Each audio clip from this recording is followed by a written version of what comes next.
కూడి వచ్చినటువంటి మీ అందరికీ ప్రభు రక్షకుడైన యేసుక్రీస్తు వారి నామములో మధ్యాహ్న కాల సమయంలో వందనాలు తెలియజేస్తూ ఉన్నాం.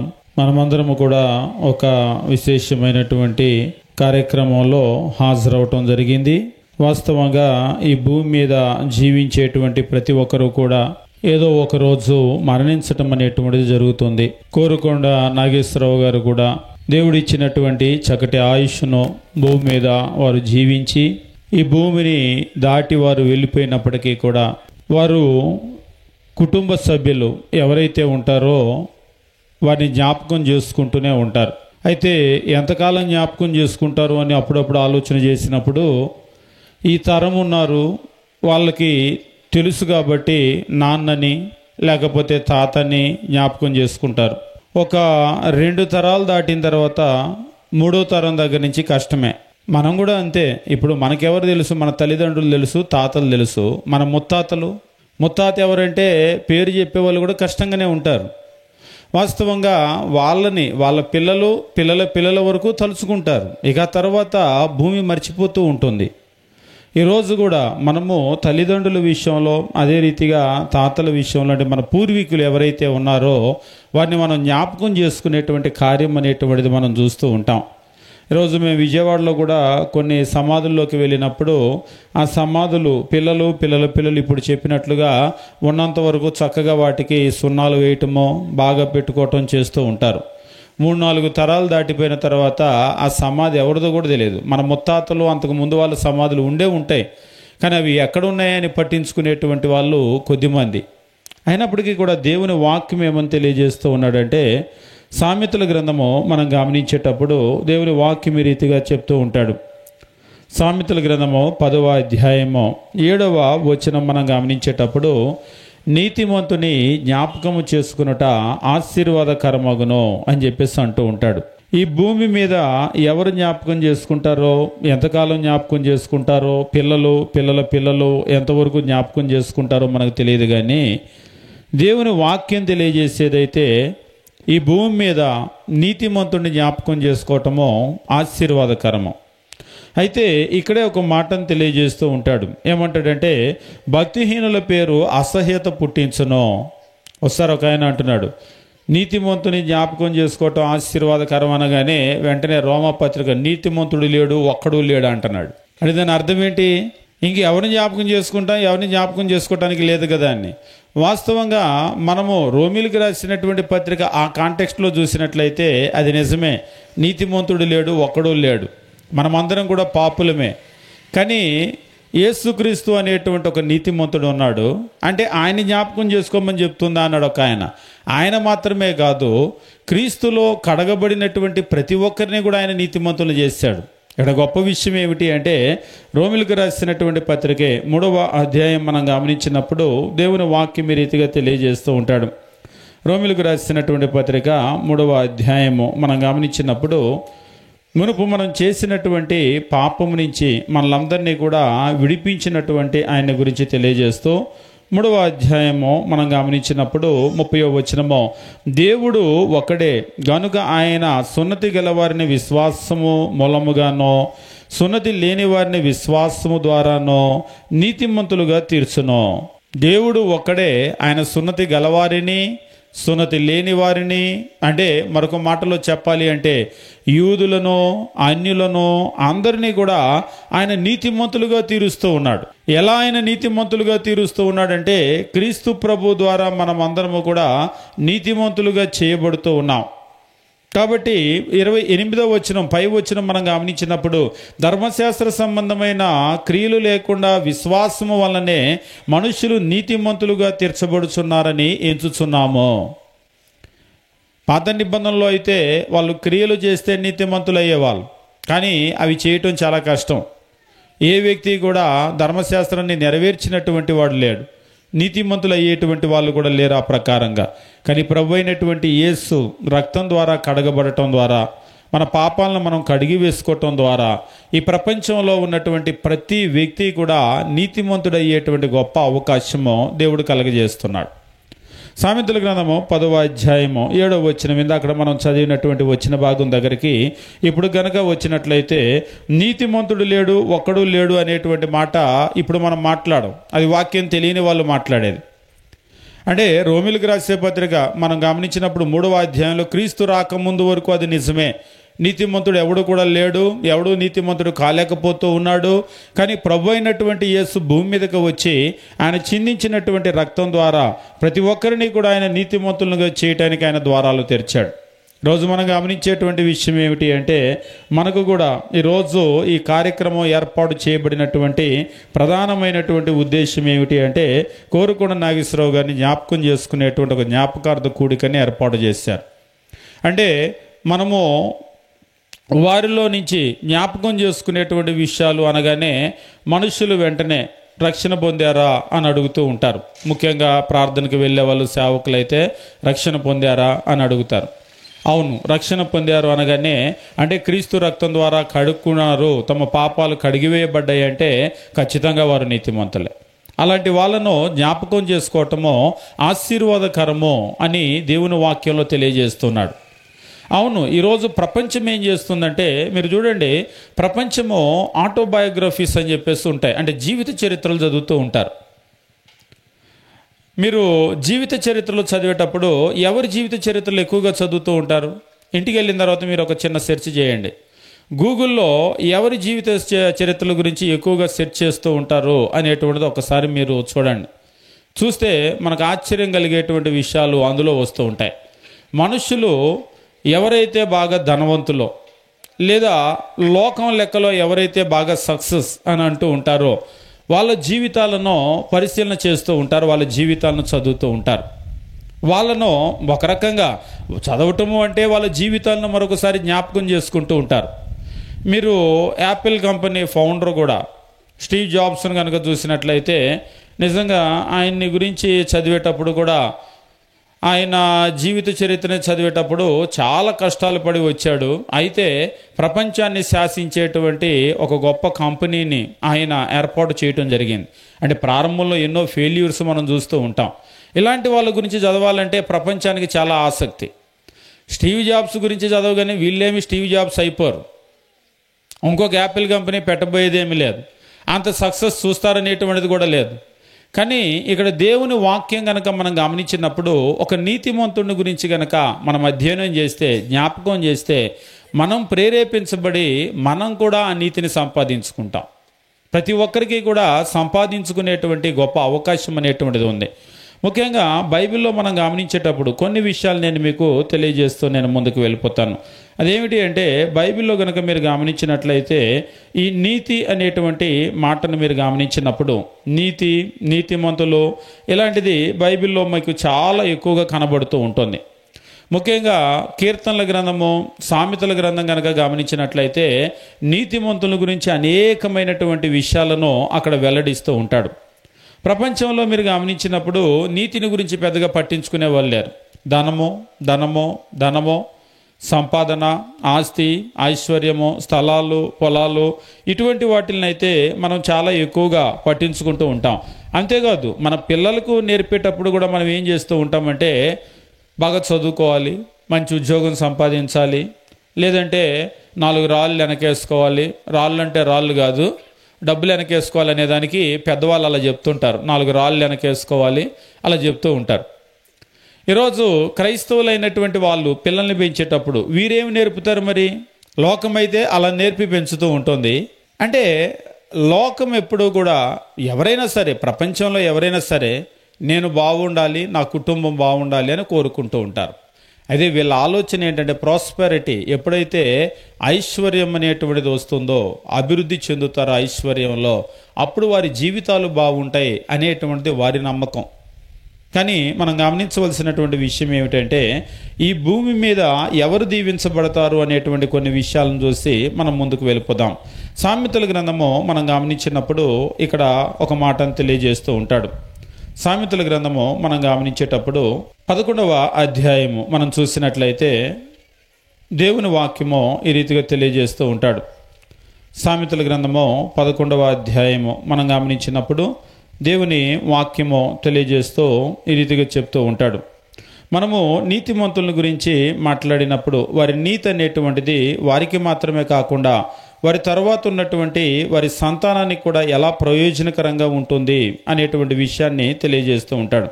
11వ అధ్యాయము మనం గమనించినట్లయితే 21వ వచనము మనం చూసినప్పుడు దేవుని వాక్యం ఈ రీతిగా చెప్తూ ఉన్నాడు.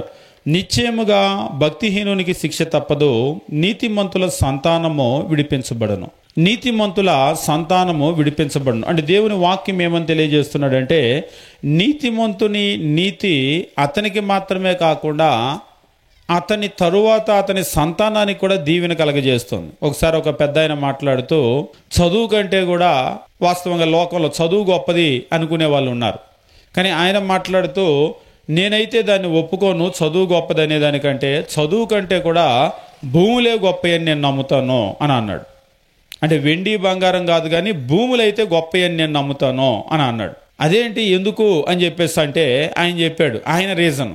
ఇప్పుడు ఒక కలెక్టర్ ఉన్నాడంటే, కలెక్టర్ చచ్చిపోతే కలెక్టరు ఆయనతో అంతమైపోతుంది ఉద్యోగం, లేదా ఆయన యొక్క ఐఏఎస్ లేకపోతే ఆయన ఎడ్యుకేషనో ఆయనతో ఆ సర్టిఫికెట్లన్నీ అంతమైపోతాయి, ఆయన కొడుకేం చెందవు.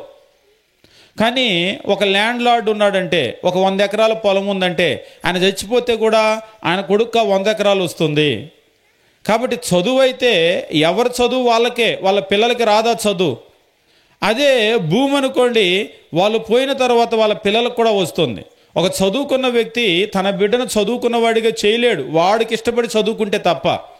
కానీ ఒక ల్యాండ్ లార్డ్ అయితే తన బిడ్డలను, తన సంతానాన్ని ల్యాండ్ లార్డ్గా చేయగలడు అని అన్నాడు.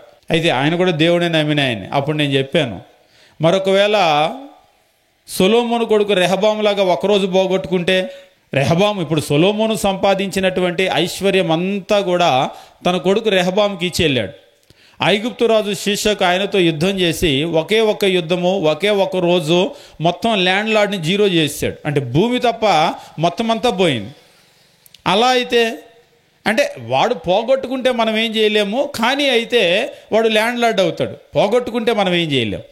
కానీ ఇక్కడ పోగొట్టుకోకుండా ఉండేది ఒకటి ఉంది. దాని గురించి మాట్లాడుతూ ఈరోజు మనం పెద్దగా ఆలోచన చేయం, కానీ పాతకాలంలో అయితే బాగా పాపపుణ్యాల గురించి ఆలోచన చేసేవాళ్ళు. పలానా కార్యం చేస్తే పుణ్యం వస్తుంది, పలానా కార్యం చేస్తే మన పిల్లలు బాగుంటారు, ఆ పుణ్యం మన పిల్లలకు వస్తుంది అని అప్పట్లో నమ్మేవాళ్ళు. ఇవాళ రేపు దాన్ని పెద్దగా నమ్మటం లేదు. కానీ నిజమేమిటంటే ఇక్కడ దేవుని వాక్యం తెలియజేస్తూ 11వ అధ్యాయము మనం గమనించినప్పుడు దేవుని వాక్యము ఈ రీతిగా తెలియజేస్తూ ఉన్నాడు. 11వ అధ్యాయం 21వ వచనం, నిశ్చయముగా భక్తిహీనునికి శిక్ష తప్పదు. అంటే ఈవేళ ఒకవేళ తప్పించుకున్నారు, వాడిని ఎవడో ఏం చేయలేకపోయాడు అన్నట్లుగా అనుకుంటూ ఉంటాం. కానీ దేవుని మాట తెలియజేస్తున్నాడు, నిశ్చయముగా భక్తిహీనునికి శిక్ష తప్పదు. అంటే నువ్వు దారి తప్పి గనక నువ్వు భక్తిహీనత అనేటువంటి దుర్మార్గం అనే మార్గంలో వెళ్తే, నువ్వు ఇవాళ కాకపోతే రేపైనా ఎప్పుడైనా సరే నువ్వు ఖచ్చితంగా శిక్షించబడతావు.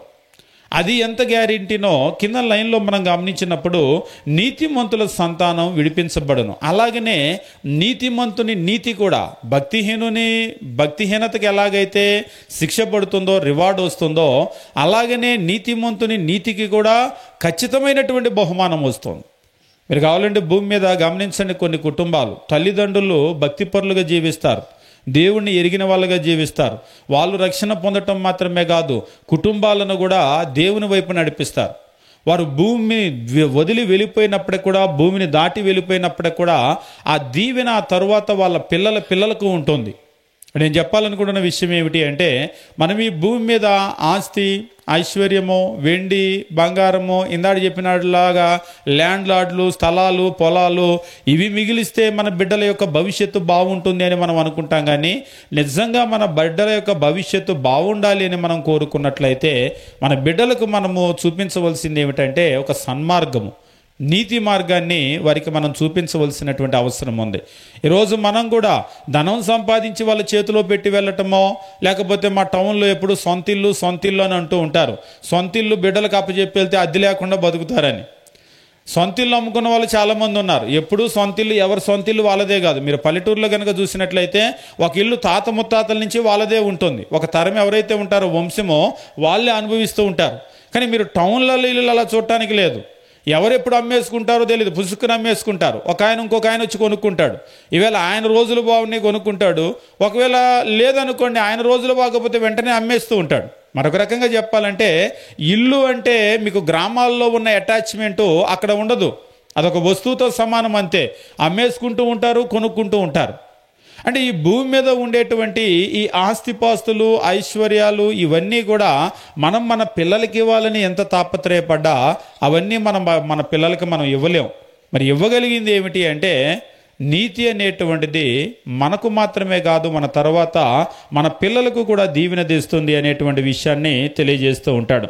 అంతేకాదు, మీరు గమనించేటప్పుడు నీతిమంతులు వాళ్ళ పిల్లలు దీవెన పొందటం మాత్రమే కాదు, వాళ్ళ యొక్క కష్టార్జితాన్ని గురించి కూడా మాట్లాడుతూ ఆయన ఏమంటూ ఉంటాడంటే, సామెతల గ్రంథం మనం గమనించినప్పుడు మనము సంపాదించేటువంటి సంపాదన కూడా నీతిగా గనక సంపాదించినట్లయితే అది ఎలా నిలబడుతుందో ఇక్కడ సామెతల గ్రంథంలో జ్ఞాని అయినటువంటి సొలొమోను దాన్ని చక్కగా తెలియజేస్తూ ఉంటాడు. ఎందుకంటే ఈ లోకంలో మీరు గమనించినప్పుడు సంపాదన అనేటువంటి విషయంలో ముఖ్యంగా నీతి, న్యాయము, జాలి, దయ, కనికరము ఇటువంటివి ఏవి కూడా పెద్దగా పట్టించుకోరు. ఇవాళ మీరు న్యాయంగానే సంపాదించాలని గీత గీసుకుని కూర్చునే వాళ్ళు ఎంతమంది ఉంటారు? అబ్బో అన్యాయం అయితే అడ్డదారిలో అయితే నాకు వద్దులేండి, ఎంత వచ్చినా నాకు వద్దు అనేవాళ్ళు ఎంతమంది ఉంటారు? నీతి, న్యాయము టౌన్లలో ఉండర్లే కానీ పెద్దగా గ్రామాల్లో అయితే ఎక్కువగా ఉంటారా? ఒకసారి ఒక పెద్ద ఆయన అంటున్నాడు గ్రామాల్లో, ఏడిసిని అవన్నీ ఒకప్పుడు గ్రామాలు అంటున్నాడు. అంటే ఇప్పుడు పరిస్థితి ఏంటంటే, ఇప్పుడు మా గ్రామాల పరిస్థితి కూడా అలాగనే ఉంది. అప్పుడు ఒకప్పుడు అంటే మనుషులు అట్లా ఉండేవాళ్ళు, నీతి, న్యాయము, జాలి, దయ ఇలాంటి వాటికి విలువలు ఇచ్చేవాళ్ళు. ఇవాళ పరిస్థితి ఎట్లా ఉంది అంటే, ఇవాళ పట్టణాల్లో వాళ్ళు ఎట్లా ఉన్నారో వీళ్ళు అంతకంటే మోసంగా తయారయ్యారు. పావలాకి ₹10 కూడా అబద్ధం ఆడేటట్లుగా తయారయ్యారు మా జనాలని అంటున్నాడు. అవును, నిజమే. ఈరోజు కనుక మీరు గమనించినట్లయితే సంపాదన అనేటువంటి విషయం వచ్చినప్పుడు ఇక గ్రామం అని పట్టణం అని ఏమీ లేదు. కానీ బైబిల్లో తెలియజేస్తూ ఉంటాడు. 13వ అధ్యాయం మనం గమనించినప్పుడు 11వ వచనం మనం చూసినట్లయితే దేవుని వాక్యం ఈ రీతిగా తెలియజేస్తూ ఉంటాడు. 13వ అధ్యాయం మనం గమనించినప్పుడు 9 నుంచి మనం చదువుకుందాం. నీతిమంతుల వెలుగు తేజరిల్లునో, భక్తిహీనుల దీపము ఆరిపోవునో. నీతిమంతుల వెలుగు, భక్తిహీనుల దీపం. దీపం అంటే అది కూడా వెలుగే. అంటే నీతిమంతుల వెలుగు ఎలా ఉంటుంది, భక్తిహీనుల వెలుగు ఎలా ఉంటుంది అనేటువంటిది పోల్చుతూ ఆయన మాట్లాడుతూ, నీతిమంతుల వెలుగు అయితే తేజరిల్లుతుంది, కానీ భక్తిహీనుల దీపము ఆరిపోతుంది. దేని గురించి మాట్లాడుతుంటే కింది వచనాలు మనం గమనించినట్లయితే చెప్తూ ఉంటాడు. గర్వం వలన జగడమే పుట్టునో, ఆలోచన విని వారికి జ్ఞానము కలుగును. మోసము చేత సంపాదించిన ధనము క్షీణించిపోవును. కష్టము చేసి కూర్చుకొనివాడు తన ఆస్తిని వృద్ధి చేసుకొనును. నువ్వు సంపాదించేటప్పుడు మోసంతో సంపాదించకూడదు. మరి ఎలా సంపాదించాలంటే నీతిగా సంపాదించాలి. నీతిగా మనం కనుక గమనించినట్లయితే ఇవాళ రేపు చాలామంది సంపాదన నిలబడేటువంటి పరిస్థితులు లేవు. మీరు నమ్ముతారో నమ్మరో కానీ ప్రార్థనలకు వచ్చేటువంటి వాళ్ళు కూడా డబ్బు సంపాదన అనే దగ్గర నియమాలు ఏమి ఉండవు, రూల్స్ అన్ని దాటి వెళ్ళిపోతూ ఉంటారు. ఒక సగటు లోకస్తుడు ఎట్లా అయితే ఉంటాడో వీళ్ళు కూడా అలాగనే ఉంటారు. ఒక సగటు మనిషి ఎట్లయితే మాట్లాడతారో డబ్బు దగ్గర వీళ్ళు కూడా అలాగనే. ఇందాక చెప్పా కదా, పావలాకి ₹10 అబద్ధం ఆడేవాళ్ళు ఉన్నారు. అంటే డబ్బు దగ్గర అబద్ధం ఆడేవాళ్ళు ఉన్నారు, డబ్బు దగ్గర మోసం చేసేవాళ్ళు ఉన్నారు, అన్యాయం చేసేవాళ్ళు ఉన్నారు, తోడబుట్టిన వాళ్ళతో కొట్లాడే వాళ్ళు ఉన్నారు, కోర్టులు ఎక్కే వాళ్ళు ఉన్నారు, కొట్టుకొని చంపుకునేటువంటి వాళ్ళు కూడా ఉన్నారు. ఇది ప్రార్థనకు వచ్చేటువంటి వాళ్ళకి మినహాయింపేమి కూడా లేదు. అందరూ కూడా అలాగనే ఉన్నారు. కానీ దేవుని వాక్యం ఏమని తెలియజేస్తున్నాడంటే, మనం సంపాదించేటప్పుడు కూడా నీతి అనేటువంటిది చాలా ముఖ్యం. ఎందుకు అంటే మనం దీవించబడటానికి మాత్రమే కాదు, మన తర్వాత మన పిల్లలు కూడా ఈ భూమి మీద దీవించబడాలి. అంటే మనమేదో వాళ్ళకి ఆస్తి ఇస్తే, భూములు ఇస్తే వాళ్ళు ఈ భూమి మీద బాగుంటారు అనుకునేటువంటి ఆలోచన పూర్తిగా తప్పు. బైబిల్లో దేవుని వాక్యం రుజువు చేస్తూ ఉన్నాడు. వెండి బంగారాన్ని కొండలుగా పేర్చినటువంటి సొలొమోను కూడా ఆస్తి అంతా తన కొడుకు రెహబాముకి ఇచ్చి ఆయన చనిపోయాడు. కానీ రెహబాము ఆయన తర్వాత ఎన్ని తరాల ఆస్తి ఉంది అని చూస్తే ఒక్క తరం కూడా లేదు. నిజంగా సొలొమోను సంపాదించిన ఆస్తి మన భాషలో మాట్లాడుకోవాలంటే ఎన్ని తరాలు కూర్చొని తినొచ్చు అని మాట్లాడుకుంటారు కదా. ఎన్ని తరాలు కూర్చొని తిన్నా కానీ తరగని ఆస్తి అని అనుకుంటారు కదా. నిజంగా సొలొమోను సంపాదించిన ఆస్తిని బైబిల్లో చెప్తాడు, వెండి బంగారం కొండల్లాగా పేర్చాడు. మరి ఎన్ని తరాలు కూర్చొని తిన్నారు? ఒక్క తరం కూడా దాన్ని తినలేదు, అనుభవించలేదు.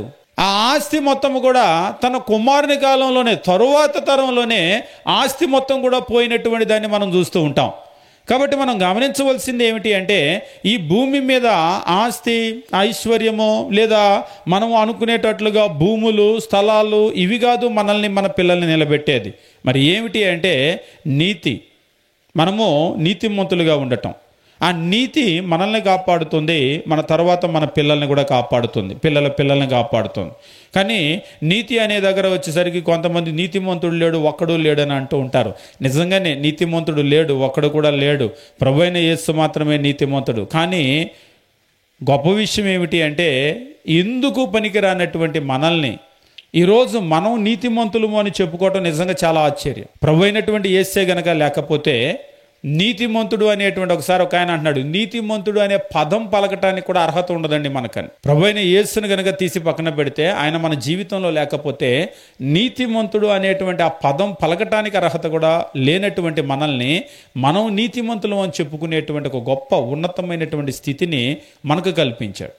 కాబట్టి ఈరోజు నేను తెలియజేసేటువంటి విషయం ఏమిటంటే, ఈ భూమి మీద జీవించేటువంటి మనమంతా కూడా పాపపుణ్యాల గురించి ఆలోచన చేయాలి, నీతిని గురించి ఆలోచన చేయాలి. బైబిల్లో చెప్తూ ఉంటాడు, నీతిమంతుని జ్ఞాపకం చేసుకోవటం ఆశీర్వాదకరం. వాళ్ళని గురించి జ్ఞాపకం చేసుకుంటే కూడా ఆశీర్వాదం వస్తుందట. ఎలా వస్తుంది అంటే, మనుషులు ప్రేరేపించబడతారు. ఒక మంచి ఇవాళ ఒక యాపిల్ కంపెనీ స్టీవ్ జాబ్స్ని గురించి చదివారు అనుకోండి, ఏమవుతుంది? ఉదాహరణకి మీరు ఎప్పుడైనా సరే, మాకు బైబిల్ కాలేజీలో ఉన్నప్పుడు ముఖ్యంగా మిషనరీల యొక్క జీవిత చరిత్రలు బాగా తెగ చదివేవాళ్ళు. పుస్తకం ఇస్తే చదివి పక్కనేటివే, ఇక అయిపోతే కానీ లేసే పని ఉండదు. అలా చాలామంది జీవితాలు, ముఖ్యంగా అంటే ఫెయిల్యూర్ స్టోరీస్ ఎక్కువగా చదవలేదు. ఎవరైనా సక్సెస్ సాధించారు అంటే మాత్రం ఖచ్చితంగా వాళ్ళ జీవితంలో ఆ సక్సెస్కి కారణం ఏమిటి అనేటువంటిది కనుక్కోవాలని మనం కూడా చూస్తాం. కారణం ఏంటంటే, మనం కూడా ఆ దారిలో వెళ్తే మనకు కూడా సక్సెస్ వస్తుంది అనేటువంటి ఒక ఆశ.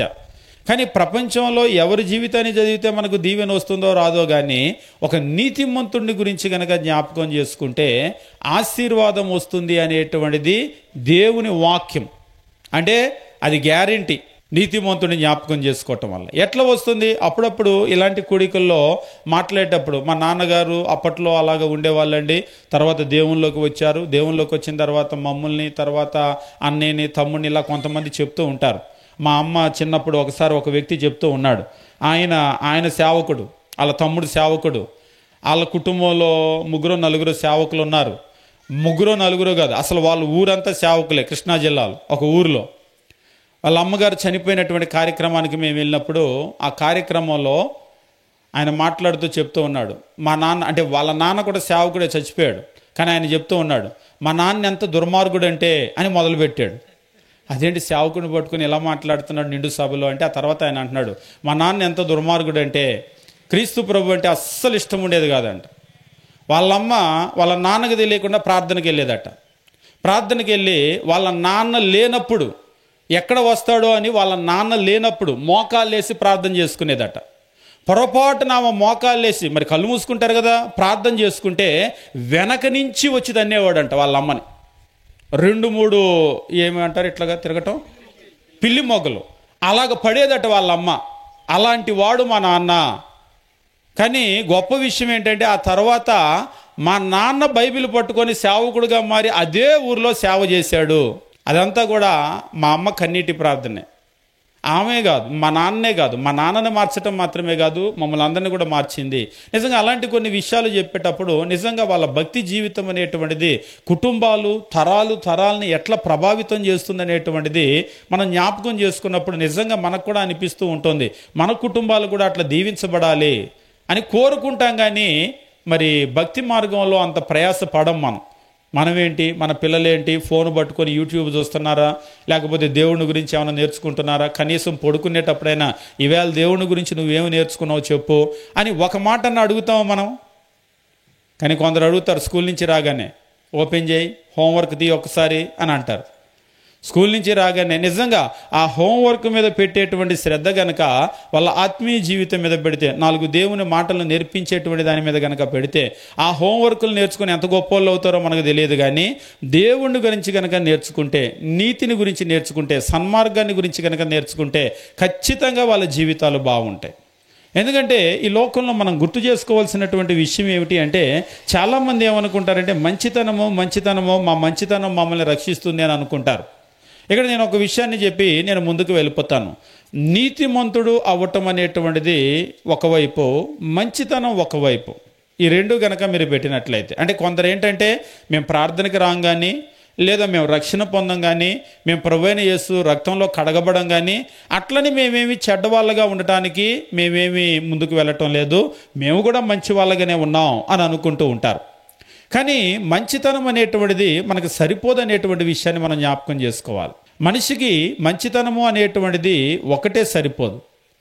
మనం గమనించేటప్పుడు బైబిల్లో అనేకమైనటువంటి విషయాలను తెలియజేస్తూ ఉంటాడు. ఏమన్నా అంటూ ఉంటాడంటే, క్రొత్త నిబంధన గ్రంథం మనం గమనించేటప్పుడు, ముఖ్యంగా మనం గనక చూసినట్లయితే క్రొత్త నిబంధనలో మనం గమనించినప్పుడు, దెస్సలోనికి రాసినటువంటి పత్రిక మనం గమనించినట్లయితే, అపోస్తలుడైనటువంటి పౌలు దెస్సలోనిక అనేటువంటి పట్టణానికి వెళ్ళి సువార్తను ప్రకటించడం జరిగింది. సువార్తను ప్రకటించడం జరిగినప్పుడు 2వ అధ్యాయము మనం గమనించినట్లయితే దేవుని వాక్యము ఈ రీతిగా తెలియజేస్తూ ఉంటుంది.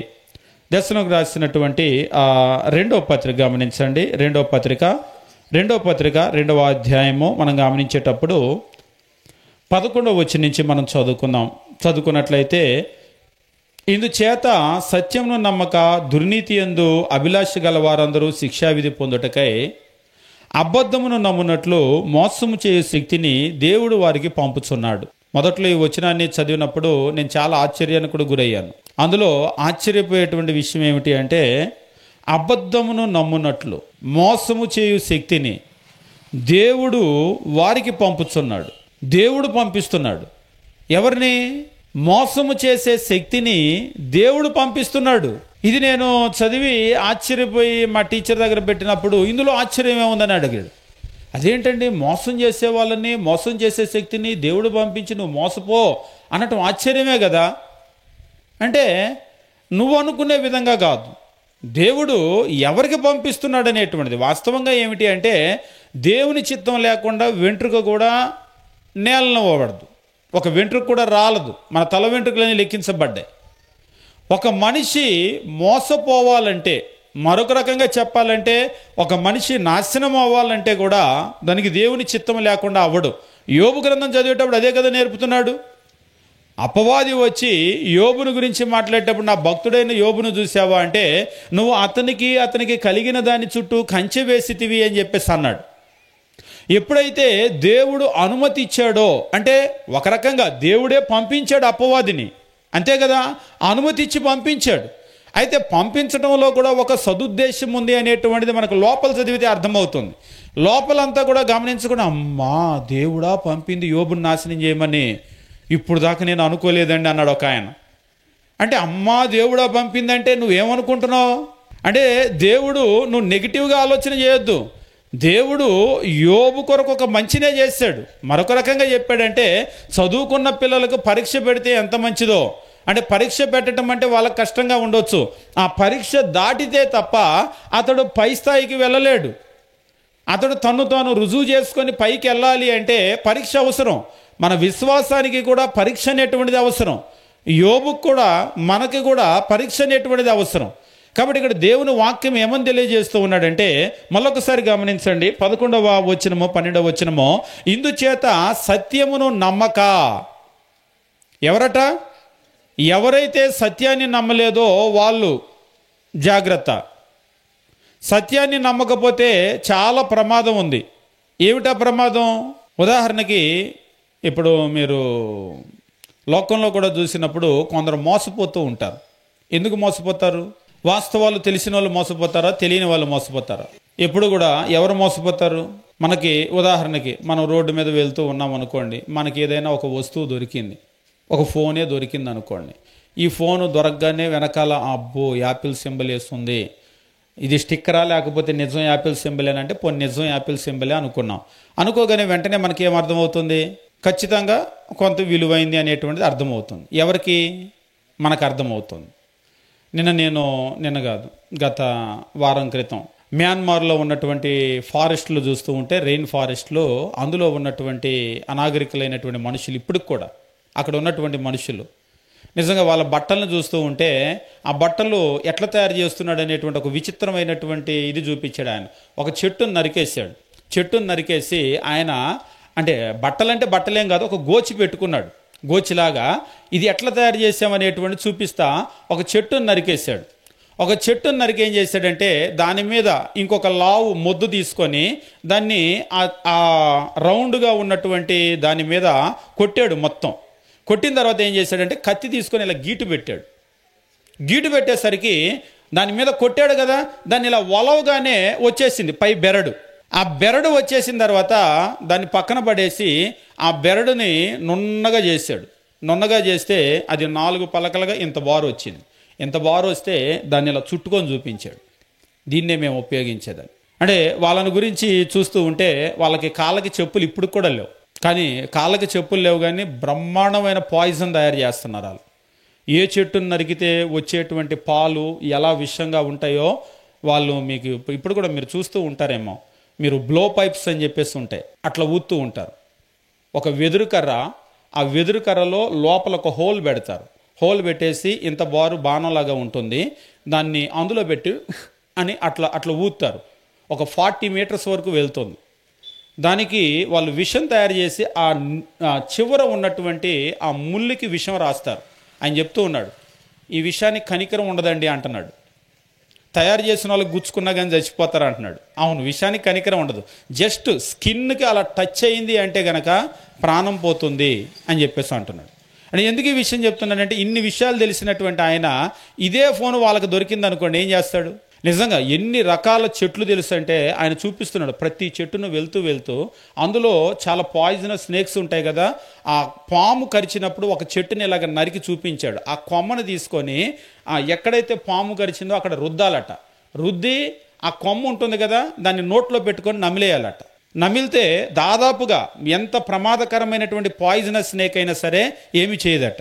ఆయన చాలా రకాల చెట్లు చూపించాడు, అవి మీకు యూట్యూబ్లో కూడా ఉంటాయి.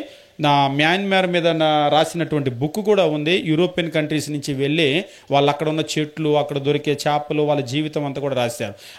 ఒక్కోసారి నాకు అనిపించింది, చెట్ల మీద ఇన్ని తెలివితేటలు ఉన్నాయి, ఇలాంటి ఒక వస్తువు కనుక దొరికింది అనుకోండి, వాళ్ళు ఏం చేస్తారు? అటు ఇటు చూసి ఏం చేస్తాడు? ఒకవేళ విచిత్రంగా ఉంది అనుకుంటే వాళ్ళు ఏం చేస్తారంటే, వాళ్ళలో ఒక గుణం ఉంటుంది. అదేంటంటే, ఏదైనా వింత వస్తువు ఉంది అంటే దానికి ఒక తాడు కట్టి మెడలో వేసుకుంటారు. వాళ్ళ మెడల్లో అలాగే విచిత్రమైన వస్తువులు చాలా ఉంటాయి. అదేదో ఒక ఎముక కూడా గుచ్చి మెడలో వేసుకున్నారు, ఇది మామూలుగా దొరికే ఎముక కాదన్నాడు. అంటే విచిత్రమైన అరుదైన వస్తువు ఏదైనా సరే మెడలోనో ఎక్కడో వేసుకుంటూ ఉంటారు. ఒకవేళ ఇది గనక దొరికిందంటే ఏం చేస్తారంటే, అది ఏ వస్తువైనా అలా వేసుకుంటారు. అంటే నేనేం తెలియజేస్తున్నానంటే, వస్తువు ఎంత విలువైనదైనా సరే కావచ్చు, కానీ దాని విలువ తెలియకపోతే ఏమైపోతుంది? వస్తువు యొక్క విలువ ఎంతైనా కూడా కావచ్చు, అది ఏమైనా కూడా కావచ్చు, కానీ దాని విలువ తెలియకపోతే ఏమైపోతుంది? ఈరోజు ప్రపంచం యొక్క పరిస్థితిని కనుక మీరు గమనించినట్లయితే, ప్రపంచం యొక్క పరిస్థితి ఎట్లా ఉంది అంటే, ఈరోజు చాలామంది అనుకునేటువంటిది, మేము మంచి వాళ్ళగానే ఉన్నాం కదా అని అనుకుంటున్నారు, మేము బాగానే ఉన్నాం కదా అని అనుకుంటున్నారు. కానీ సత్యము యొక్క విలువ గనక తెలియకపోతే, దీని విలువ తెలియకపోయినా పర్లేదు. ఇంకా ప్రపంచంలో చాలా వస్తువులు ఉన్నాయి, నా చేతిలో ఒక మైక్ ఉంది, దీని విలువ తెలియకపోయినా పర్లేదు, దేని విలువ తెలియకపోయినా పర్లేదు. కానీ సత్యము యొక్క విలువ తెలియకపోతే చాలా చాలా చాలా నష్టపోతారు. కొంతమందికి సత్యం ఎంత చెప్పినా కానీ వాళ్ళు ఏం చేస్తూ ఉంటారంటే నమ్మరు. ముఖ్యంగా ఈ డిసెంబర్ వచ్చింది అంటే క్రైస్తవులు ఇది ఒక పెద్ద సీజన్. డిసెంబర్ని మించినటువంటి సీజన్ లేదు. ఎంతమంది ఎన్ని చెప్పినా కానీ బైబిల్లో ఉన్న వాస్తవాలు ఏంటి అని గమనించడానికి రారు. అసలు డిసెంబర్ ఏంటి, డిసెంబర్ 25 ఏంటి, దీని గురించి బైబిల్లో ఏముంది అనేటువంటిది గమనించడానికి రారు. 11వ వచనంలో తెలియజేస్తున్నాడు, ఇందుచేత సత్యమును నమ్మక దుర్నీతి యందు అభిలాష గలవారు కొందరు అన్నాడా, అందరూ అన్నాడా? ఇక్కడ తెలియజేస్తున్నాడు, సత్యాన్ని నమ్మనటువంటి వాళ్ళ పరిస్థితి, సత్యాన్ని నమ్మకుండా దానికి బదులుగా దుర్నీతి యందు అభిలాష కలిగినటువంటి వారి పరిస్థితి ఏం జరుగుతుందనేటువంటిది ఇక్కడ చెప్తున్నాడు. సత్యమును నమ్మక దుర్నీతి యందు అభిలాష గలవారు అందరూ శిక్షావిధి పొందుటకై సత్యమును నమ్మనటువంటి ప్రతి వ్యక్తి శిక్షించబడటం అనేటువంటిది దేవుని చిత్తం. కాబట్టి ఈరోజు మనం ప్రపంచంలో ప్రతి వస్తువు యొక్క విలువ తెలుసుకుంటూ ఉంటాం. మనం తెలుసుకోవాల్సింది ఏమిటంటే సత్యం ఏమిటి, సత్యం యొక్క విలువ ఏమిటి. ఆ సత్యాన్ని గనక మనము నమ్మకపోతే, ఇది సత్యము అని మనం తెలుసుకొని దాన్ని మనం నమ్మకపోతే మనం చాలా నష్టపోతాం. ఏమి నష్టపోతాము అంటే పూర్తిగా మన ఆత్మనే నష్టపోయేటువంటి ప్రమాదం ఉంది. నేను ఎలా నష్టపోతానంటాడు ఒక ఆయన. ఖచ్చితంగా నష్టపోతాం. ఎందుకు నష్టపోతామంటే నువ్వు ఎప్పుడైతే సత్యాన్ని నమ్మలేదో, దుర్నీతి మీద నీకు అభిలాష ఉందో, అటువంటి వాళ్ళు శిక్షావిధి పొందుటకై అబద్ధమును నమ్మునట్లు మోసము చేయు శక్తిని దేవుడు వారికి పంపుతున్నాడు. ఒక మోసం చేసేటువంటి శక్తిని దేవుడు పంపిస్తున్నాడు. ఈరోజు మీరు చూడండి, క్రైస్తవ్యంలో కొన్ని వేల సంఘాలు ఏది నిజము అని చెప్పేసి అడిగితే ఖచ్చితంగా శనివారం ప్రార్థన, ఆదివారం ప్రార్థన రెండూ నిజం అవ్వలేవు. మీరు ఎప్పుడైనా గమనించండి, కొంతమంది అంటారు ఎవరిని విమర్శించొద్దని. 2 రెళ్ళు 4, 2 రెళ్ళు 5, 2 రెళ్ళు 10, ఎవరిని విమర్శించవద్దు బ్రదర్ అంటే ఎట్లా కుదురుతుంది? 2 రెళ్ళు 4 అంటే 4, 5 కాదు, 6 కాదు, 10 కాదు, 20 కాదు. ఒకవేళ వాళ్ళు నొచ్చుకున్నా సత్యం ఎప్పుడు ఒకటే ఉంటుంది. సత్యాన్ని ఎప్పుడు కూడా దాని విలువను మనం గుర్తెరగాలి. ఆ విలువను కనుక గుర్తెరగకపోతే ఏమవుతుందంటే మనకు చాలా నష్టం అనేటువంటిది వాటిల్లుతుంది. ఇక్కడ దేవుని వాక్యం ఏమని తెలియజేస్తున్నాడంటే సత్యమును నమ్మకపోతే, దుర్నీతి అందు గనక నీకు అభిలాష ఉంటే, దుర్నీతి అంటే సత్యమునకు విరుద్ధము, అసత్యం మీద గనక నీకు ఆశ ఉంటే. కొంతమంది బైబిల్లో ఉందో లేదో మాకు తెలియదండి, మాకైతే ఇష్టం ఇది, డిసెంబర్ అంటే మాకు ఇష్టం, 25 అంటే మాకు ఇష్టం, బైబిల్లో ఉందా లేదా అనేది మాకు అనవసరం, ఆ డేట్ మాకు అనవసరం, అదంతా మాకు అనవసరం, మాకు అది ఇష్టం అంతే. జాగ్రత్త. దేవుని వాక్యము, క్రీస్తు ప్రభు చెప్తాడు నీ వాక్యమే సత్యం. మనము సత్యాన్ని మాత్రమే మనము అవలంబించాలి. ఈరోజు కొన్ని విషయాలు వాస్తవంగా మనము మాట్లాడినప్పుడు కష్టంగా ఉంటుంది, కానీ మన ఆత్మకు అది మంచిది. మీరు ఎప్పుడైనా మందు బిల్ల మింగండి, చక్కగా తీయగా ఉండదు, కాఫీ బైట్ చాక్లెట్ లాగా చేదుగా ఉంటుంది, కానీ అది మంచిది, మన శరీరానికి మంచిది. ఒకసారి తమిళనాడు వెళ్తే ఒక పెద్ద ఆయన చెప్తూ ఉన్నాడు, నోటికి తీయగా ఉండేది ఎప్పుడూ మంచిది కాదండి. వాళ్ళ అవ్వ చెప్పిందంట, నోటికి తీయగా ఉండేది ఎప్పుడూ మంచిది కాదు నాయనా, నోటికి చేదుగా ఉంటుంది కదా, నోటికి చేదుగా ఉంటుంది కానీ నీ శరీరానికి మంచిదని. అది వినేటప్పుడు నాకు ఒకటి గుర్తు వస్తూ ఉంటుంది, సత్యం కూడా ఎప్పుడు చెవులకి తీయగా ఉండదు.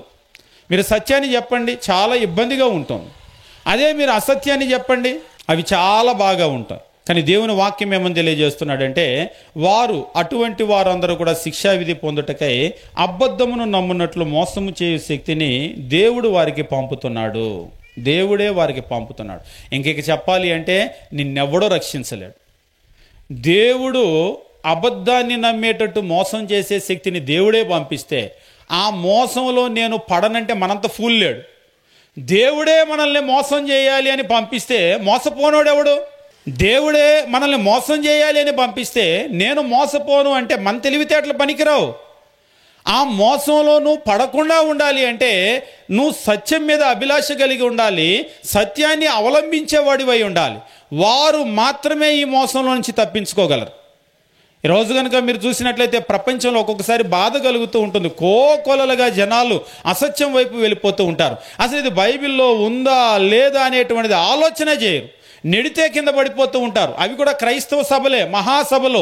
అసలు వీళ్ళు ఎందుకు నెడతారో తెలియదు, ఎందుకు కింద పడతారో తెలియదు, ఏ వాక్య ఆధారమో తెలియదు. కానీ అది క్రైస్తవ్యంలో నెట్టటము కింద పడటం ఉందంట కదా అన్నాడు ఒక ఆయన. నెట్టటాలు లేవు, కింద పట్టాలు లేవు, కింద పడ్డాలని లేపటాలు అయితే ఉన్నాయి మా బైబిల్లో. దేవుడు కింద పడ్డాలని లేపుతాడు కానీ నిలబడ్డాలని కింద పడేడు. అంతేకాదు క్రైస్తవ్యం అనేటువంటిది ఒక పెద్ద వ్యాపారంగా పరిణమించింది. ఏమైపోయిందంటే కొన్ని మాటలు మాట్లాడితే విమర్శలు అని అనుకుంటారు, కానీ రాజకీయ నాయకులు కూడా ఓటు బ్యాంకుల కొరకు అది ఉందా లేదా అనేటువంటిది కాకుండా ఈ పండగ వాళ్ళందరినీ పోగు చేసి ఏదో బట్టలు ఇవ్వటము, గిఫ్ట్లు ఇవ్వటము, అవి ఇవ్వటము, ఇవి ఇవ్వటము చేస్తూ ఉంటారు. కాబట్టి మనం జ్ఞాపకం చేసుకోవాల్సినటువంటి విషయం ఏమిటి అంటే ఈ లోకంలో సత్యం అనేటువంటిది ఒకటి ఉంది. ఆ సత్యాన్ని గురించి మనం ఆలోచన చేయాలి. ఎప్పుడైతే సత్యానికి భిన్నంగా మనం వెళ్ళిపోయామో, దుర్నీతి యందు మనకి అభిలాష కలిగి ఉందో, మోసం చేసేటువంటి శక్తిని దేవుడు పంపిస్తాడు. ఇక ఆ తర్వాత ఆ మోసంలో నుంచి మనం బయటపడలేము. నేను తెలివిగల్లోని, నేను స్మార్ట్, నేను టూ స్మార్ట్ అని అనుకున్నా అనవసరమే. ఒక విషయాన్ని నేను తెలియజేసి నేను ముందుకు వెళ్ళిపోతాను. కొన్ని రోజుల క్రితం గత నెలలో మేము కృష్ణా జిల్లాలో ఒక ఊరు వెళ్ళాం. ఒక ఊరు వెళ్ళినప్పుడు ఒక సహోదరుడు ఒక ఈనాడు ఆదివారము బుక్ ఉంటుంది కదా, ఆ మ్యాగజైన్ తీసుకొని వచ్చాడు. మ్యాగజైన్ తీసుకొని వచ్చినప్పుడు ప్రార్థన ఇంకా ప్రారంభం కాలేదు, కూర్చుంటే ఆ మ్యాగజైన్ చూపించాడు. అన్న ఇది చూసారా అని. ఈనాడు చదువుతున్నావా అంటే ఈనాడని కాదు, ఇందులో మనకు సంబంధించినటువంటి ఒక విషయం పడింది, అందుకే తెచ్చాను అని చెప్పేసి అన్నాడు. ఏం తెచ్చాడు అని అంటే, నాకు గత 3 వారాల క్రితం కూడా ఒక బైబిల్ స్కూల్ నుంచి కొంతమంది విద్యార్థులు ఫోన్ చేశారు. విద్యార్థులు ఫోన్ చేసి, సార్ ఇది క్రిస్మస్ను గురించినటువంటి కొన్ని విషయాలు తెలియజేస్తే చరిత్రను గురించి చెప్తే మంచిది అంటే నేను చెప్పాను, మనం చరిత్రను గురించి చెప్పినా నమ్మేవాళ్ళు లేరు కదా అని. నిజం చెప్తే నమ్మేవాళ్ళు ఉన్నారా? అసలు మనం చెప్పినా కానీ నమ్మేటువంటి పరిస్థితులు లేదు కదా. కాబట్టి మనం గమనించవలసినటువంటి విషయం ఏమిటి అంటే, నేను చెప్పాను, నేను చెప్పటం కాదు, ఈనాడులో ఒక సహోదరుడు దగ్గర నేను చూశాను, అందులో ఉన్నటువంటి నీకు పంపిస్తాను, నువ్వు చూడని చెప్పేసి విద్యార్థులకు పంపించాను. నేను మీకు కూడా తెలియజేస్తాను, అయిపోయిన తర్వాత కూడా చెప్తాను.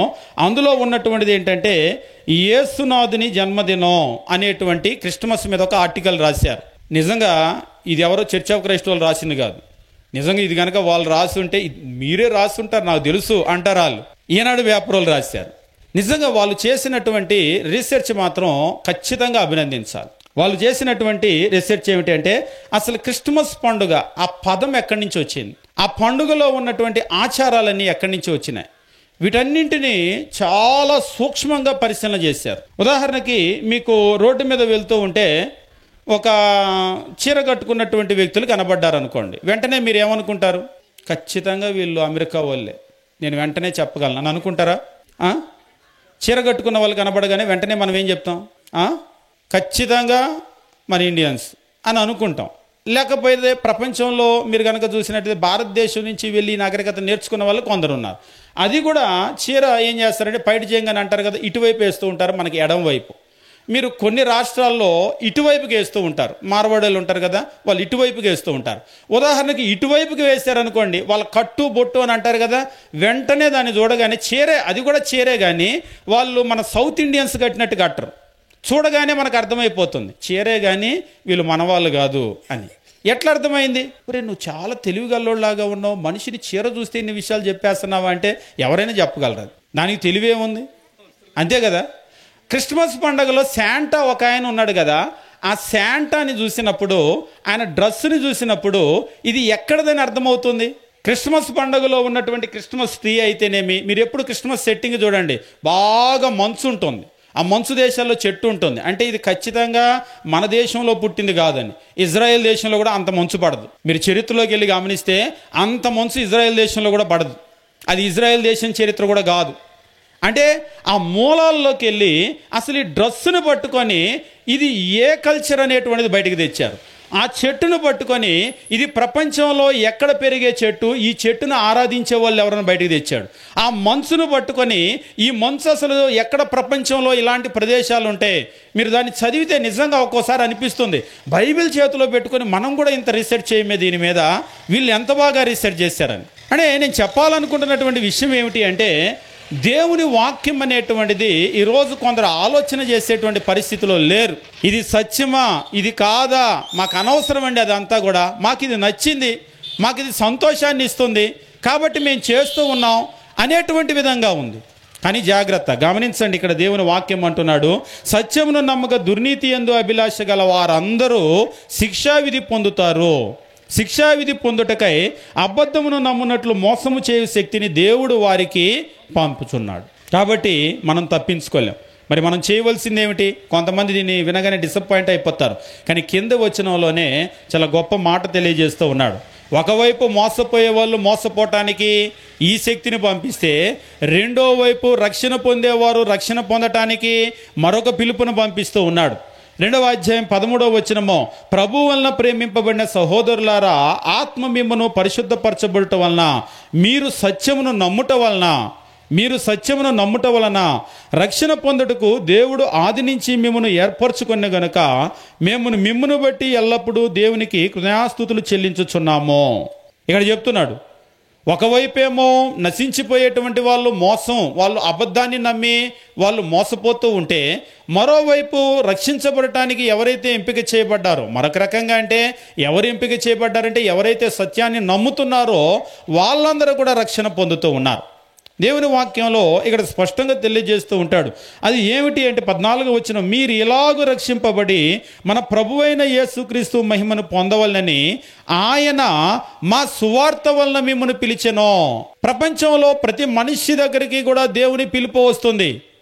దుర్నీతి నుంచి, ఆ అబద్ధం నుంచి, ఆ మోసం నుంచి మీరు బయటికి రండి అని బైబిల్ని తెరిచి దేవుని వాక్యం చెప్పే వాళ్ళని దేవుడు ఎప్పుడు పంపిస్తున్నాడు.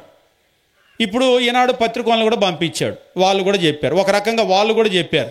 ఇదంతా మీ బైబిల్లో నిజంగా అందులో స్టార్టింగ్లోనే వాళ్ళు రాసింది ఏమిటి అంటే ఇదంతా కూడా బైబిల్లో నుంచి వచ్చింది కాదు అని ఆర్టికల్ మొదలుపెట్టాడు. అంటే ఆయన బైబిల్ కూడా చదివినట్టున్నాడు. డిసెంబరు 25 డేట్లు చదివినట్టున్నాడు. ఇదంతా బైబిల్లో నుంచి వచ్చింది కాదు అని నిజంగా ఆర్టికల్ చదువుతుంటే ఒక రకంగా నాకు సిగ్గేసింది. బైబిల్ తెలియని వాళ్ళు, బైబిల్ చదివే వాళ్ళకి బైబిల్ ఇది అని మనకు నేర్పితే ఎట్లుంటుంది? తెలుగులో ఒక సామెత ఉంటుంది, తాతలకి దగ్గులు నేర్పటం అని. దగ్గులంటేనే తాతల ఫేమస్, అంతే కదా. తాతకి దగ్గు నేర్పటం అంటే ఎట్లుంటుంది? పొద్దున్న లేస్తే బైబిల్ పట్టుకొని పొద్దున లేస్తే బైబిల్ చదివేటువంటి, ఆదివారం అయితే ప్రార్థనకి వెళ్ళేటువంటి మనకి ఈనాడు పత్రికల్లో వచ్చి బైబిల్ నేర్పితే ఎట్లుంటుంది అసలు? అది చదివేటప్పుడు ఒక ఇంత సిగ్గుగా కూడా అనిపించింది, వీళ్ళతో చెప్పించుకోవాలా మనం అని. కానీ ఒక రకంగా తప్పదు మరి, మన బోటోళ్ళు ఎంత చెప్పినా వినటం లేదు కదా. చెప్పనివ్వండి, వాళ్ళని కూడా చెప్పనివ్వండి, అప్పుడన్నా వింటారేమో. కాబట్టి మనం గమనించవలసిన విషయం ఏమిటంటే అబద్ధము, మోసము అనేటువంటిది ఖచ్చితంగా ఉంది. ఎప్పుడైతే మనము సత్యం మీద అభిలాష లేదో, దేవుని వాక్యం ఏం చెప్పారు, ఎప్పుడైనా మనం అడగాల్సింది ఏంటంటే దేవుని వాక్యం ఏం చెప్పారు, వాట్ వాజ్ ద బైబిల్ సే, వాక్యం ఏం చెప్తుంది, వాక్యం ఏం చెప్తుంది, ఏ విషయమైన వాక్యం ఏం చెప్తుంది. వాక్యం అనేటువంటిది ఫైనల్, అల్టిమేటిక్. అది వాక్యాన్ని దాటి మనం ఎక్కడికి వెళ్ళకూడదు, దేవుని మాటలను దాటి ఎక్కడికి వెళ్ళకూడదు. వాళ్ళేం చెప్తున్నారు, వీళ్ళేం చెప్తున్నారు అనేటువంటిది మనం ఎప్పుడు కూడా అడగకూడదు. ఒకవేళ ఎవరైనా దేవుని మాటను వినకపోతే ఎట్లా ఉంటుంది? ఉదాహరణకి ఎవరైనా మీతో మాట్లాడుతున్నారు, బ్రదర్ ఇదేంటిది అని అడిగారు. ఇదేంటిది అంటే ఇది ఐఫోను అని అన్నారు మీరు. ఈలో పక్కన ఎవరో వచ్చారు మ్యాన్మార్ నుంచి, ఇందాక చెప్పాను కదా, ఆ చెట్టు బెరడు తీసుకొని గోసి పెట్టుకున్న వ్యక్తి వచ్చాడు. ఇది ఏమి లేదు, ఎందుకు పనికిరాదు అన్నాడు. అంటే వాళ్ళకి మన భాష రాదు, కొన్ని తెలుగులో చెప్పాడు అనుకోండి, ఇదేమి లేదు ఎందుకు పనికిరాదని చేతిలో లాక్కొని గిరాటేశాడు. నేను ఇందాకడే అనుకున్నా ఎందుకు పనికిరాదని, మన బ్రదర్కే తెలియలేదు ఏదో ఐఫోన్ అంటున్నాడు అని మీ ముందే అన్నారు అనుకోండి, మీకు ఎట్లుంటుంది? అయినా సరే మయ్యగా మాటిను, అది ఐఫోన్ తెచ్చుకో, అట్లా పడేసుకోబాక అంటావా? అంటారా మీరు? వెంటనే మన ఈగో హట్ అయింది. ఇంత చెప్తే నా మాట వినకుండా ఆ గోసి పెట్టుకున్నాడు ఆడి మాట విన్నాడు, పోరా నువ్వు అంటాం, అంతే కదా. రెండోసారి వస్తే కూడా సలహా ఇవ్వం మనం, అంతే కదా. అంటే నేనేం తెలియజేస్తున్నానంటే మనము దేవుడు ఒకవైపు ఇది నా మార్గమో, ఇది మీరు అవలంబించాల్సిన జీవితమో అని ఆయన ఇందులో రాయిస్తే దీన్ని పక్కన పెట్టేసి ఎవరో మాట వింటే దేవునికి ఎలా ఉంటుంది? ఒక మనిషిగా అంతో కొంతో తెలిసిన మన జ్ఞానం తృణీకరిస్తేనే మనకి ఇలా ఉంటే, సర్వోన్నతుడైనటువంటి సర్వజ్ఞాని అయినటువంటి దేవుని జ్ఞానాన్ని తృణీకరిస్తే ఆయనకి ఎలా ఉంటుంది? ఒకసారి ఒకళ్ళు అడిగారు, ఎందుకు పంపించాలి అబద్ధాన్ని నమ్మేటట్లు మోసం చేసే శక్తినని? మరి వాళ్ళు శిక్ష పొందాలిగా. ఇప్పుడు దేవుడు ఏం చేశాడంటే, ఒకవైపు దేవుని మాట, పాత నిబంధన నుంచి సేమ్ ప్రిన్సిపల్. దేవుడు ఏం చేశాడంటే దేవుని ప్రవక్తలను పంపించి అట్ ద సేమ్ టైం ఆయన ఏం చేశాడంటే అబద్ధ ప్రవక్తలను కూడా ఆయన అనుమతించాడు. ఆయన అనుమతి లేకపోతే వెంట్రుక కూడా రాలదు. ఆయన అనుమతి లేకుండా అసలు ఇజ్రాయెల్ దేశంలోకి, దేవుని దేశంలోకి, ఇంకా చెప్పాలంటే భూమి మీదకి ఏ అబద్ధ బోధకుడు రాలేడు. వచ్చాడు అంటే ఆయనే అనుమతించాడు. ఎందుకు అనుమతించాడంటే నేను ఇంతగా నా మాటలు చెప్తూ ఉంటే దీన్ని నమ్ముతారా నమ్మరా వీళ్ళు అని వాళ్ళ విశ్వాసాన్ని పరీక్షించడానికి ఏం చేశాడంటే దేవుడు ఒక పరీక్ష పేపర్ లాగా వాళ్ళని పంపించాడు. ఎప్పుడైతే వాళ్ళు నమ్మలేదో, మాకు దేవుని మాట ఉంది, మోషే ప్రవక్తలు చెప్పిన మాటలు ఉన్నాయి, మేము నమ్మము అని చెప్పేసి అన్నారో, అప్పుడు దేవుడు సంతోషిస్తాడు. అలా కాకుండా ఎప్పుడైతే దీన్ని పక్కన పెట్టి దేవుని మాటల పక్కన పెట్టి వాళ్ళ మాటలను విన్నారో వాళ్ళ ఆత్మలను వాళ్ళే నాశనం చేసుకుంటారు. ఈరోజు కూడా, అప్పుడే కాదు ఈరోజు కూడా భూమి ఉన్నంత వరకు సేమ్ ప్రిన్సిపల్ అని చెప్పాల్సినటువంటి మాటలన్నీ కూడా మనకు చాలా స్పష్టంగా చెప్పాడు. అపోస్తలుడైనటువంటి పౌలు దెస్సలోనికలో ఉన్నటువంటి సంఘానికి తెలియజేస్తూ సత్యాన్ని నమ్మకపోతే వచ్చేటువంటి నష్టాన్ని గురించి ఆయన మాట్లాడుతూ అదే సందర్భంలో ఆయన ఏమంటున్నాడంటే 14వ వచనము, మీరు ఇలాగూ రక్షింపబడి మన ప్రభువైన యేసుక్రీస్తు యొక్క మహిమను పొందవలనని, మీరు ఇలాగూ రక్షింపబడి ప్రభువైన యేసుక్రీస్తు యొక్క మహిమను పొందవలనని ఆయన మా సువార్త వలన మిమ్మల్ని పిలిచాను. వాస్తవంగా దెస్సలోనికలో రక్షణ పొందినటువంటి వాళ్ళు కొద్దిమందే, పట్టణమంతా రక్షణ పొందలేదు. కానీ అపోస్తలుడైనటువంటి పౌలైతే ఆయనతో కూడా ఉన్నటువంటి వాళ్ళు వెళ్ళి వీళ్ళ వరకే పక్కకు పిలిచి సువార్త చెప్పలేదు, వెళ్ళి ఊరంతా సువార్త చెప్పారు. మీరు సువార్త సభలను కూడా మీరు గమనించండి. సువార్త సభలు మీరు 4 గోడల మధ్య పెట్టేటువంటి ప్రార్థనలు వేరు, కానీ పబ్లిక్ మీటింగ్, గాస్పల్ మీటింగ్స్ అని పెడుతూ ఉంటారు. ఇలాంటి స్పీకర్లు పెడతారు, అలాంటి హారన్స్ పెడుతూ ఉంటారు.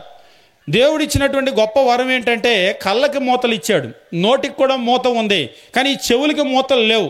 ఏమన్నా మీరు మూసుకోవాలంటే వేలు తీసి అందులో పెట్టుకోవాల్సిందే, లేదంటే దూది పెట్టుకోవాల్సిందే, కానీ దానికి మూతలు లేవు. ఏ పబ్లిక్ మీటింగో అలాంటి హారన్స్ కనుక పెడితే మాకు వద్దు క్రీస్తు సువార్త అనే వాళ్ళ ఇళ్ళలో కూడా వెళ్ళిపోతుంది. అందుకే వాళ్ళు ఏం చేస్తారంటే కిటికీలు తలుపులు వేస్తారు. వేసినా కానీ ఈ సౌండ్ శబ్ద తరంగాలు ఉంటాయి కదా, ఎక్కడ కొంచెం గాలి ఉంటే జ్వరబడిపోతాయి, లోపలికి జ్వరబడిపోయి వాళ్ళ చెవుల్లోకి వెళ్తూనే ఉంటుంది. వద్దు అనుకున్నా వెళ్తుంది. ప్రపంచంలో ప్రతి ఒక్కరి దగ్గరికి వెళ్తుంది. అపోస్తలులు కూడా ఏ పట్టణంలోకి వెళ్ళినా కానీ వారు ఏం చేశారంటే అందరికీ కూడా బహిరంగంగా వాళ్ళు దేవుని యొక్క వాక్యాన్ని బోధించారంటే దేవుని యొక్క పిలుపు, ఇన్విటేషన్ అనేటువంటిది, ఆహ్వానం అనేటువంటిది ప్రతి ఒక్కరికి కూడా ఇచ్చారు. ప్రతి ఒక్కరికి ఇచ్చారు. కానీ దెస్సలోనికలో ఉన్న కొద్ది మంది మాత్రమే సత్యాన్ని నమ్మారు.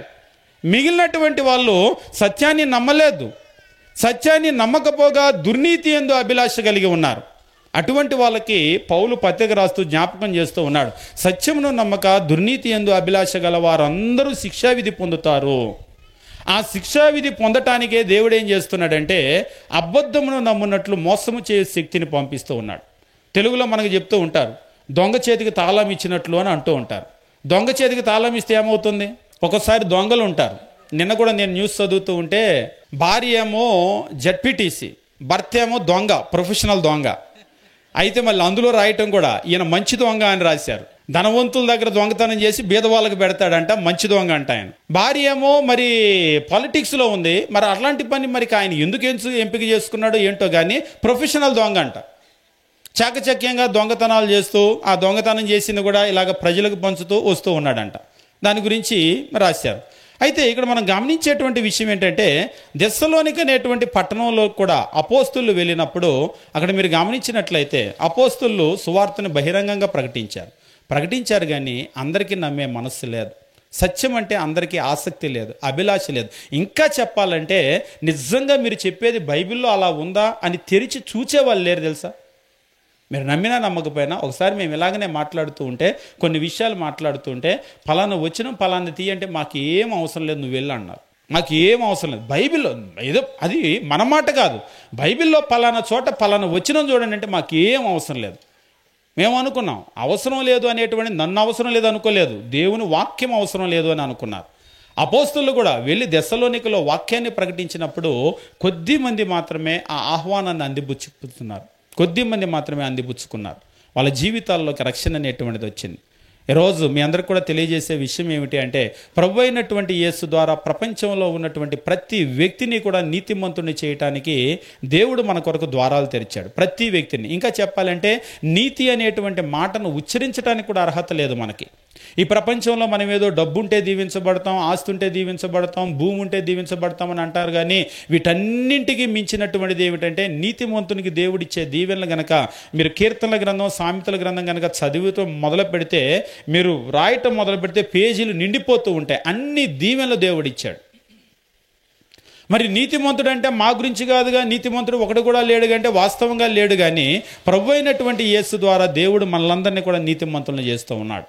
ఆ సువార్త అనేటువంటి ఆహ్వానం ప్రతి గ్రామంలోకి వస్తూ ఉంది, ప్రతి ఒక్కరి దగ్గరికి వస్తూ ఉంది. అయితే దానికి మనం స్పందిస్తామా, దానికి మనం లోబడతామా, ఆ ఆహ్వానాన్ని అందిపుచ్చుకొని మనం వస్తామా, మనం రామా అనేటువంటిది మన మీద ఆధారపడి ఉంటుంది.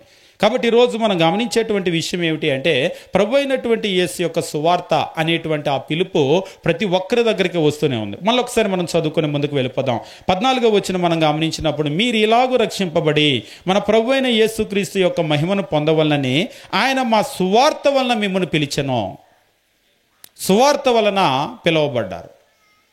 ఈరోజు ఒక విషయం, కొంతమంది బాధపడుతూ ఉంటారు, కానీ దేవుడు పిలిస్తే వస్తాం, దేవుడు పిలిస్తే వస్తామని అంటూ ఉంటారు. నేను ఒకసారి చెప్పాను, దేవుడు పిలిస్తే వస్తాడు అంటున్నారు. దేవుడు ఎట్లా పిలుస్తాడో తెలుసా?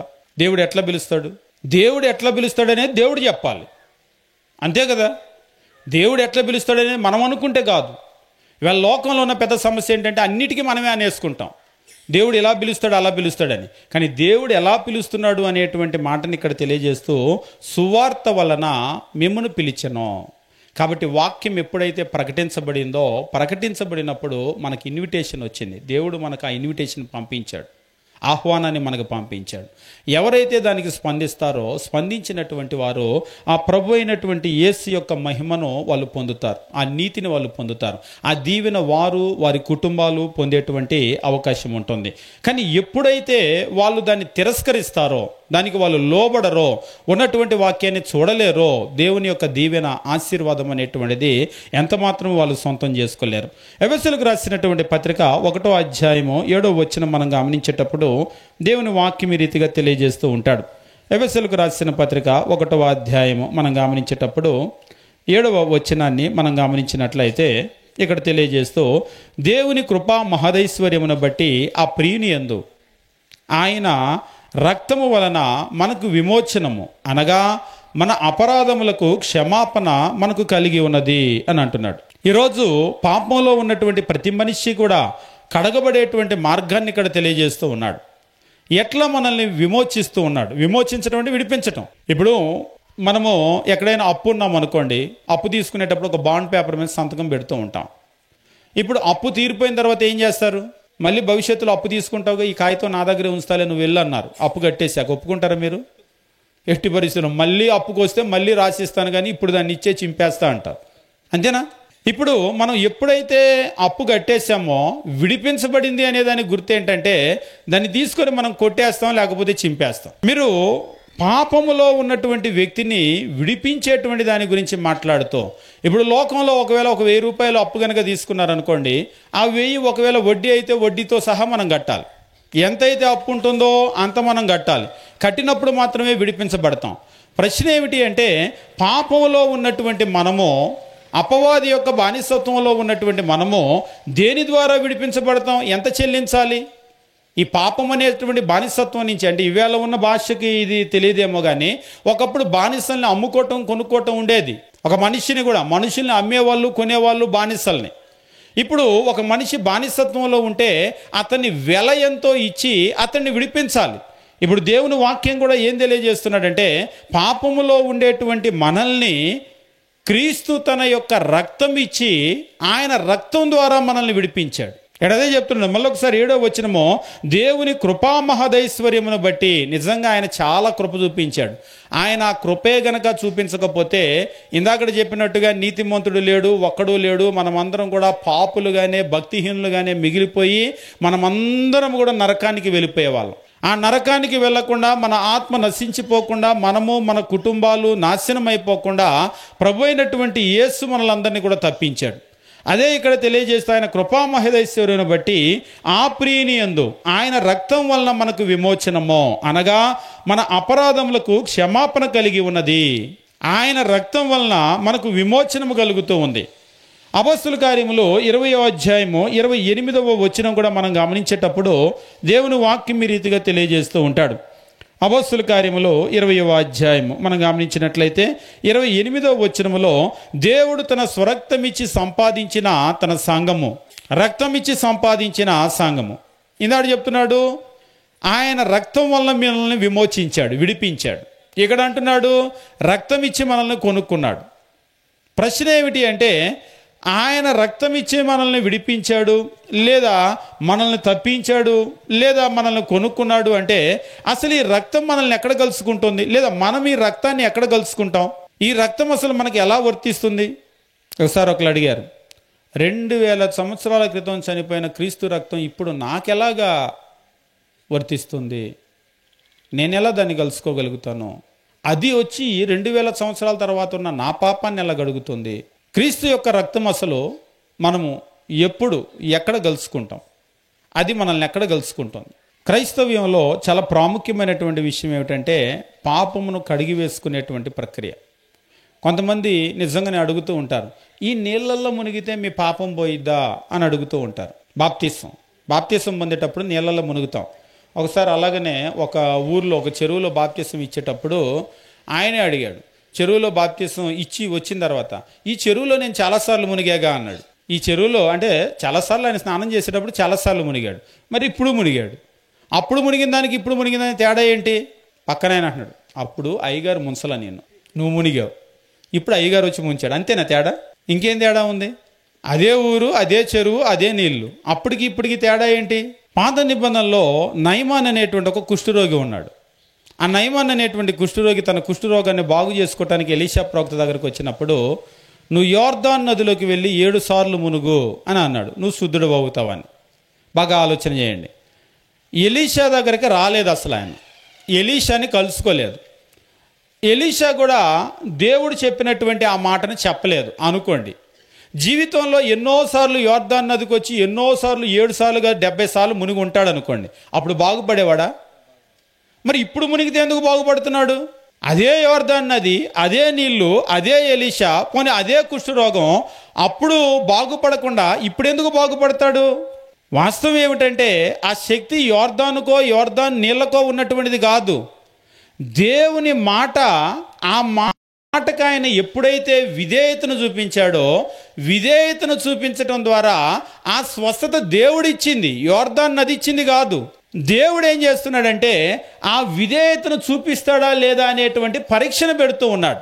కొంతమంది ఒకసారి ఒక ఆయన చెప్తూ ఎరుకో గోడలు కూడిపోయిన ప్రసంగం చేస్తూ, ఇజ్రాయేలీలు ఎంత గట్టిగా నడుచుంటారంటే భూమి దద్దరిల్లిపోయేలాగా 7 రోజులు నడిచి నడిచి నడిచి దద్దరిల్లిపోయి పడిపోయినాయి అంట. అంటే ఇజ్రాయేలీల అడుగులకే దద్దరిల్లినాయా? అందుకని 7 రోజులు చెప్పాడంట. అన్ని లక్షల మంది నడిచేసరికి, అంటే మీరు బ్రిడ్జిల మీద మార్చింగ్ చేయకూడదు, లెఫ్ట్ రైట్ అని కొట్టకూడదు. కొడితే ఏమవుతుంది? బ్రిడ్జిలు కూలిపోతాయి. కొంత సైన్స్ తీసుకొని వచ్చి ఇజ్రాయేలీలు కూడా అట్లా నడుస్తూ ఉంటే 6 లక్షల మంది రోజు నడిచి నడిచి నడిచి మొత్తం అరిసేసరికి ఫైనల్ అయిపోయిందంట. నిజంగా నా జీవితంలో అలాంటి ఒక థాట్ ఫస్ట్ టైం వింటాను నేను. అంటే ఇంకా అందులో దేవుని శక్తి ఏముంది అని ఇంకా చెప్పాలంటే, దేవుడు కూడా ఆ శబ్ద తరంగాల సైన్స్లో నుంచి పనిచేశాడు. ఇక అంతేగా, ఇక ఏమైనా చెప్పాలనుకుంటే దానికి దీనికి పొలమాలనుకుంటే అలాగ చేశాడని. ఇక్కడ కూడా యోర్దాను నీళ్లు కాదు, దేవుడు ఏం పెడుతూ ఉన్నాడంటే, మీరు 7 సార్లు తిరగండి, 7వ రోజు 7 సార్లు తిరగండి, తిరిగి గట్టిగా అరిచి కేకలు వేయండి. ఇదంతా కూడా వాళ్ళు తిరిగినందుకు కాదు, వాళ్ళు అరిచినందుకు కాదు, ఆ ప్రకంపనలకు ఉన్న శక్తి కాదు, దేవుని మాటకు లోబడినందువల్ల అది దేవుడు చేసిన కార్యం. యోర్దాన్ నదిలో కూడా యోర్దాను నీళ్ళకో ఉన్న శక్తి కాదు. ఆయన యోర్దాను నదిలో మునుగు 7 సార్లు మునుగు అన్నప్పుడు వెళ్ళి ఆయన మునిగినప్పుడు దేవుని మాటకు ఆయన చూపిన విధేయతను బట్టి దేవుడిచ్చినటువంటి స్వస్థత. ఈరోజు కూడా నీళ్ళలో మనం మునగటం అనేటువంటిది దేవుని ఆజ్ఞ. ఎప్పుడైతే ఆ దేవుని మాటకు మనం లోబడతామో, లోబడినప్పుడు ఏం జరుగుతుందంటే, ఇక్కడ రోమిలకు రాసినటువంటి పత్రిక మనం గమనించేటప్పుడు దేవుని వాక్యం ఈ రీతిగా తెలియజేస్తూ ఉంటాడు. అపోస్తలుడైనటువంటి పౌలు రోమిలకు రాసినటువంటి పత్రిక 6వ అధ్యాయము మనం గమనించినప్పుడు 6వ అధ్యాయము 3-4 వచనాలు మనం చూసినట్లయితే 2 చదువుకుందాం. పాపం విషయమై చనిపోయిన మనము ఇక మీదట ఎలాగూ దానిలో జీవించదుమో, క్రీస్తు యేసులోనికి బాప్తీసం పొందిన మనమందరము ఆయన మరణములోనికి బాప్తీసం పొందితమని మీరు ఎరగరా?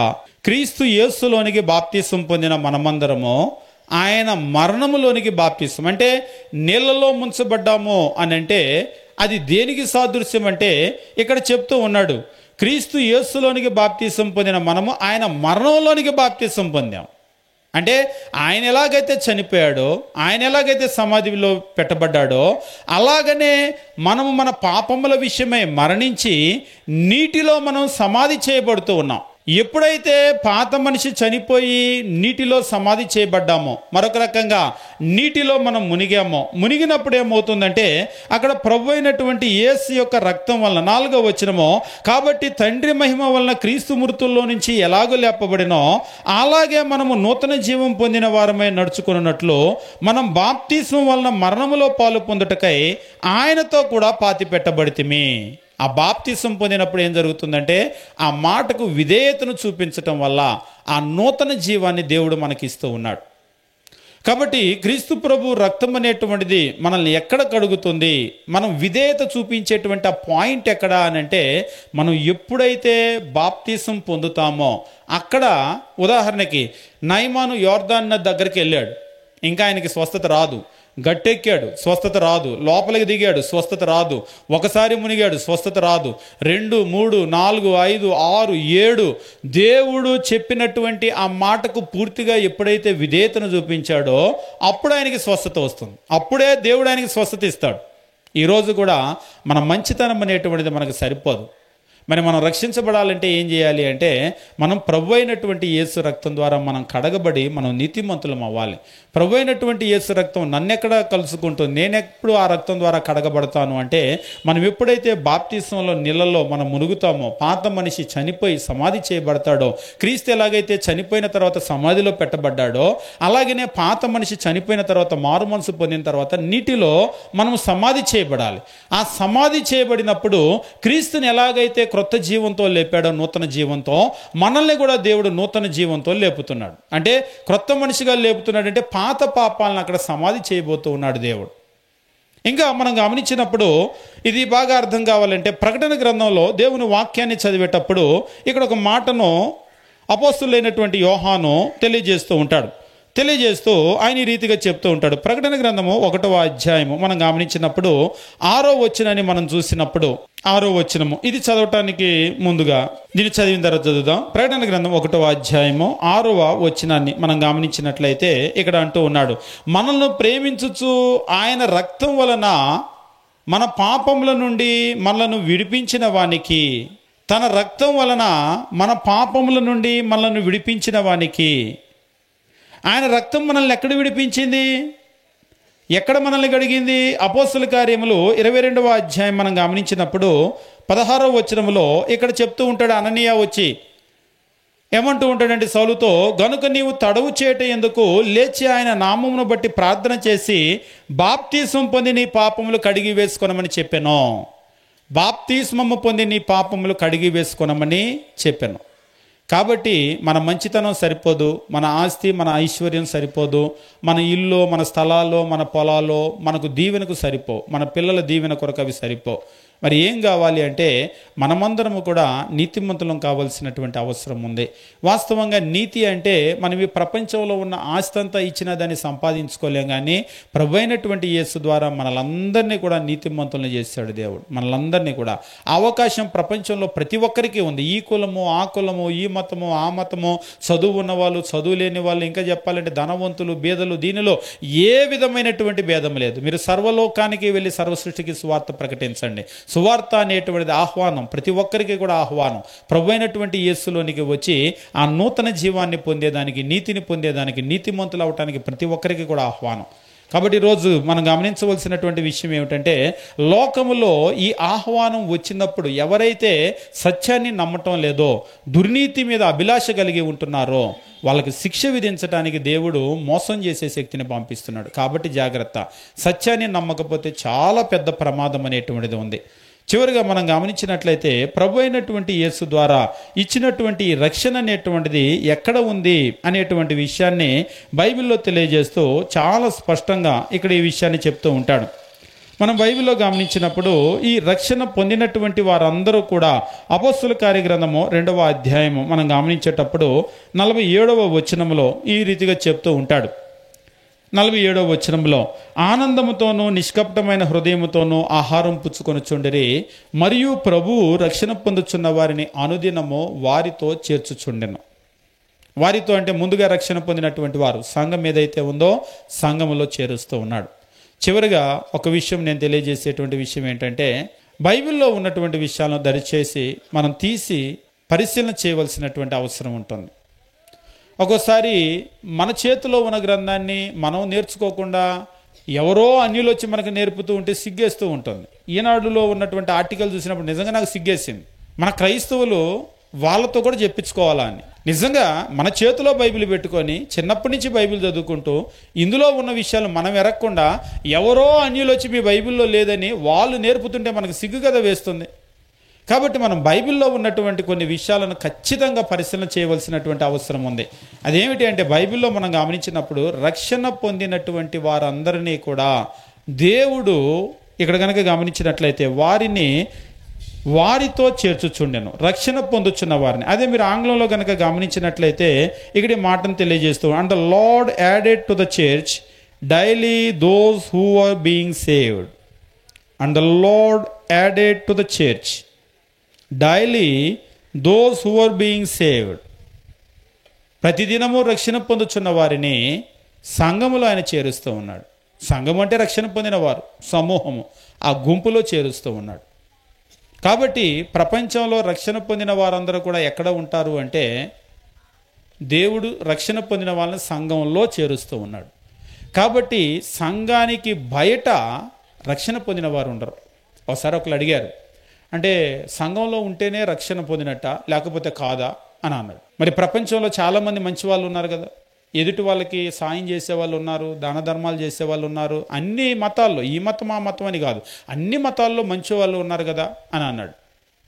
అంటే ఆయన ఉద్దేశం ఏంటంటే అన్ని మతాల్లో కూడా ఎదుటి వాళ్ళకి సాయం చేసే వాళ్ళు ఉన్నారు, దాన ధర్మాలు చేసే వాళ్ళు ఉన్నారు, వాళ్ళు కూడా కొంచెం నియమం ప్రకారం బ్రతికే వాళ్ళు ఉన్నారు, అబద్ధము, మోసము, అన్యాయం ఇలాంటివి లేకుండా బ్రతికే వాళ్ళు ఉన్నారు. కానీ వాళ్ళు సంఘంలో చేరలేదు అంటే రక్షణ లేదని అర్థము. అలాంటి వాళ్ళు నరకానికి వెళ్తారా అని అడిగారు.